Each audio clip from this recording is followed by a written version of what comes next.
Hello बच्चों, चलिए प्रश्न को देखते हैं। एक तालाब के पानी की अम्लीयता को सामान्य माना जाता है यदि प्रतिदिन ली गई 3 पीएच मापों का औसत 7.1 से 7.8 के मध्य हो। यदि 2 पीएच मापें 7.25 और 7.85 है हो तो तालाब के पानी की अम्लता सामान्य होने के लिए तीसरी पीएच का माप का परिसर ज्ञात कीजिए।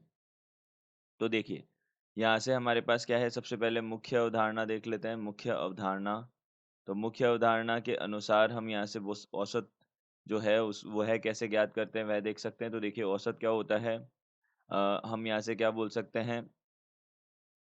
देखिए, जितने भी माप होते हैं, मापों का योग बटा मापों की संख्या, यहाँ पे हमारे पास में क्या हो जाएगा, औसत हो जाएगा।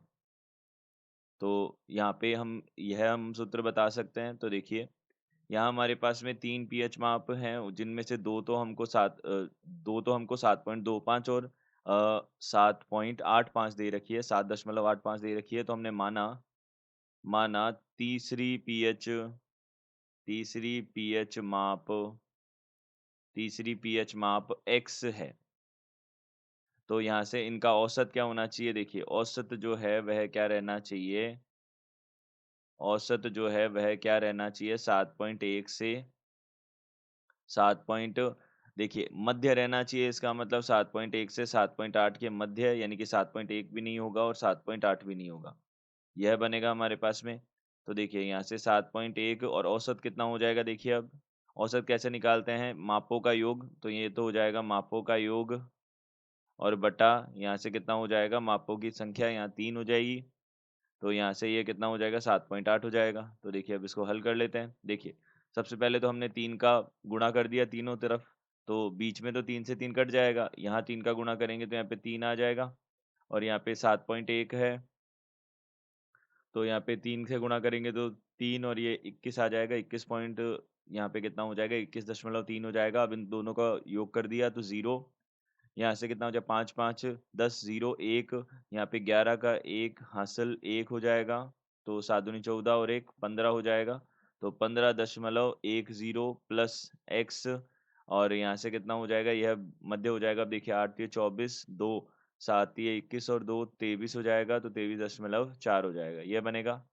अब देखिए तीनों तरफ हम 15.1 को माइनस कर देते हैं। तो 15.1 को हमने माइनस किया तो यहाँ पे कितना बनेगा, देखिए मध्य में तो हट जाएगा 15.1, तो 21.3 माइनस 15.1, और यहाँ से 23.4 माइनस 15.1, यह हो जाएगा।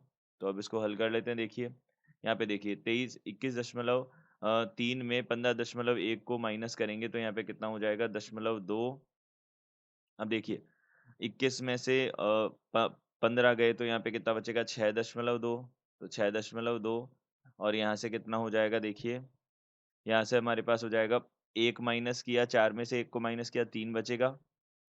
यहाँ से 3 बचेगा दशमलव के बाद, और 18 में से 23 में से 15 को माइनस किया तो कितना बनेगा, हमारे पास में 8 बचेगा। तो यहाँ पे 8.3 हो जाएगा।